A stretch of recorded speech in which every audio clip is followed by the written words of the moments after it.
而家咧就係喺度話俾你聽點樣樣將呢個雞翼去骨，可以見到呢個去咗骨咁樣樣。咁嘅攞咗呢個雞翼翻嚟之後啦，咁啊當然洗乾淨啦。咁跟住咧就係睇翻個雞翼啦。咁你可以見到咧有呢個尖尖呢個位呢邊個頭噶嘛，係咪？咁咧我哋咧就由呢邊開始。咁你可以見到呢度，咁中間呢度咧係有個較位嘅，咁咧就剪開佢中間呢個先啦。咁跟住咧你可以喺呢度咧加多幾剪。首先講嘅係咧要用鉸剪。有啲人咧會用刀仔啦，咁咧其實刀仔咧有陣時都幾危險嘅。我可以攞把刀仔嚟俾你睇下。咁樣落去之後咧，其實咧咁樣去削嗰啲嘅肉嘅時候咧，我覺得都幾危險嘅，所以咧都係攞鉸剪啦。鉸剪我哋唔係話攞鉸剪咧就一定好安全嚇，咁都要小心一啲嘅。咁呢度咁落咗幾剪之後咧，其實你可以見到咧，佢呢度咧都係有啲筋位嘅。咁你咧可以都加多幾剪咯。咁另外咧呢邊都係啦，咁剪開咗佢先啦。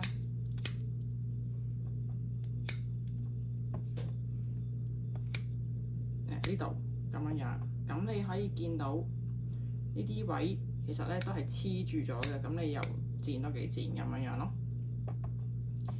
咁跟住咧就係咁上下嘅時候咧，咁就可以開始到呢邊啦。呢邊都係一樣啦。咁咧呢邊咧個頭嗰陣時你可以見到有少少骨嘅，有陣時咧佢斬嘅時候咧會有啲碎。有嚿骨仔喺度咁樣樣，咁當然就唔要啦。不過咧，咁你可以剪開咗先，記得始終咧把鉸剪都係好利嘅，記得要小心下。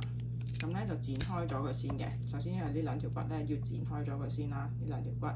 咁跟住咧你可以見到啦，咁有筋啦，咁有黐住晒，咁你就要剪開咗佢先啦，剪斷咗佢先啦，係咪？其實難就唔係好難嘅，不過咧就要花啲功夫咯，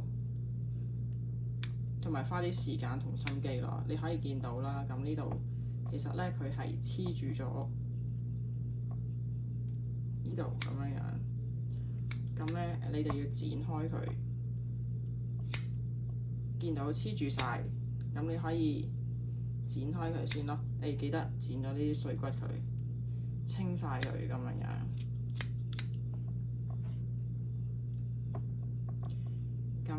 加多幾剪落嚟之後咧，其實你可以見到呢個頭呢條細骨啦，呢條細骨呢邊咧，咁你可以見到，咁跟住咧呢邊咧又可以見到個頭嘅時候咧，咁其實咧就可以好似嗰啲其他嘅片咁樣樣，捉住佢喺度轉，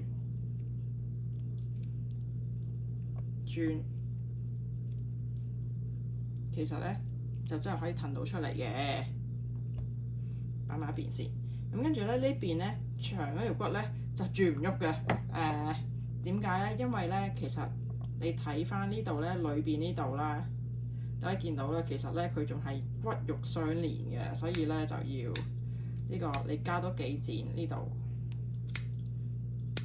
咁真係咧令到佢真係分開晒先咯，係呢一邊咯，即係跟住呢邊個皮嘅旁邊呢個位咁樣樣咯。咁咧調翻轉頭呢邊咧又係啦，記得要清一清佢咁樣樣啦。